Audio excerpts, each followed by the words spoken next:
my name's Carly Arbogast, and I'm doing Invisible Battles with War Veterans. Imagine surviving the horrors of war, the sounds of explosions, the loss of friends, the constant fear, only to come home to find yourself fighting a new battle, your own mind. Many of us know someone who has served in the military, whether it's a friend, family member, sibling, or even your neighbor. These men and women risk their lives for our safety. But when they return home, thousands silently struggle with mental health issues that are just as painful as the battles they faced overseas. Understanding what they go through help us be better friends, family, and even citizens. Through extensive research and reading firsthand accounts, I've learned how deeply mental health issues affect veterans and how much more we can do to support them. Today, we'll explore mental health issues among war veterans.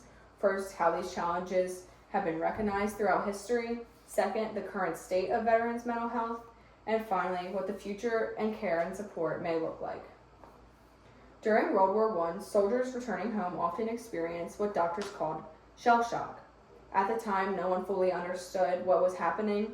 Many believed these symptoms were a sign of weakness, or rather than trauma. Today, we know they were early signs of PTSD, which is also known as post-traumatic stress disorder. According to the U.S. Department of Veterans Affairs, PTSD wasn't officially recognized as a medical diagnosis until 1980, when it was added to the Diagnostic and Statistical Manual of Mental Disorders. This marked a major turning point in how the world viewed the psychological costs of war. Veterans from Iran, Vietnam, and Afghanistan have all faced the same invisible wounds: trauma, depression, anxiety. But awareness and support systems have evolved slowly. The American Psychological Association notes that it took decades of advocacy to reduce the stigma around seeking mental health treatment in the military. In early generations, treatment was minimal or even punitive. Many veterans were told to tough it out, hide their emotions, or were discharged without any psychological support. Only in recent decades has society started to understand that mental health is a critical part of recovery and reintegration.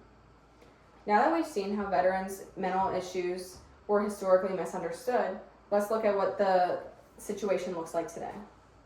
Today, PTSD, depression, and anxiety remain among the most common challenges faced by veterans. According to the National Center for PTSD, about 11 to 20% of veterans from Operation Iraq Freedom and Enduring Freedom suffer from PTSD in any given year. One of the most heartbreaking issues is suicide. The VA's 2023 National Suicide Prevention Annual Report found that veterans account for around 17 suicides per day, a rate significantly higher than the general population. That's 17 lives lost daily, often due to untreated or unrecognized mental health struggles. There are also barriers to getting help. Stigma still exists. Some veterans fear being seen as weak. Others live in rural areas where access to treatment is limited.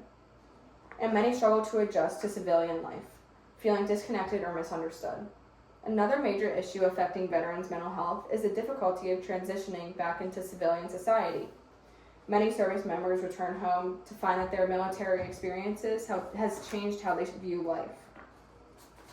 Simple things such as going to work, school, or spending time in crowded places can become overwhelming.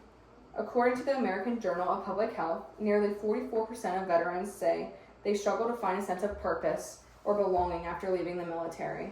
The loss of military structure and camaraderie often leads to isolation, substance abuse, and worsening mental health. Reintegration programs, job trainings, and social support networks are crucial for helping veterans rebuild their confidence and identity after service. According to a Rand Corporation study, while 60% of veterans with mental health seek aftercare, only about half receive adequate treatment. That means thousands are left without the support they need. However, there are effective treatments available, therapies such as cognitive behavioral therapy and prolonged exposure therapy, along with medication management programs offered by the VA. When veterans receive consistent quality care, recovery is absolutely possible.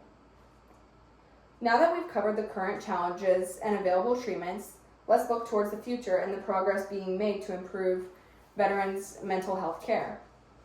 The future of veterans' mental health care is more hopeful than ever, thanks to advances in technology, research, and awareness. According to the Department of Defense, telehealth and virtual therapy programs have increased access to counseling for veterans by over 30% since 2020. This means that more veterans, especially those living in rural or isolated areas, can now connect with licensed therapists online without needing to travel. Another promising innovation is virtual reality therapy. The National Institutes of Health reports that VR therapy allows veterans to safely confront traumatic memories in a controlled environment, helping them process experiences more effectively. In studies, veterans using VR therapy show faster and stronger reductions in PTSD symptoms compared to traditional therapy alone. In addition, the VA has been expanding peer support programs, which connect veterans with others who have gone through similar experiences. These programs not only reduce feelings of isolation, but also help down the stigma surrounding mental health care. Looking forward, experts believe the key to lasting improvement lies in integrating mental health care into every stage of military service, before, during, and after deployment, by building emotional resilience from the start, during, and that hope is to prevent crises before they begin. Today, we explored the mental health challenges faced by war veterans, from the early misunderstandings of shell shock to ongoing battles with PTSD, depression, and suicide. We also looked ahead to the future, where telehealth, virtual reality, and peer support programs are transforming care and hope for veterans across the country. I encourage you to take what you've learned today and put it into action. Reach out to veterans in your community with volunteer organizations like the Wounded Warrior Project, or simply listen to their stories. Compassion and understanding can go a long way and make all the difference. War may end on the battlefield, but for many veterans, the real battle begins at home. Together we can help ensure that nobody fights that battle alone. Thank you.